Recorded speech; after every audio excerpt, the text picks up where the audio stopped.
video I want to show you my reaction on my goal in this match. Watch it.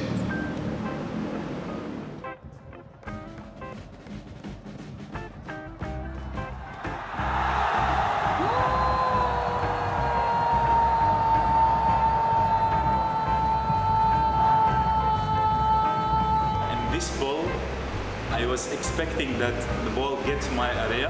I was trying to run away from the defenders, which I can create some space for me that I can be free. You know, defenders follow you so tightly.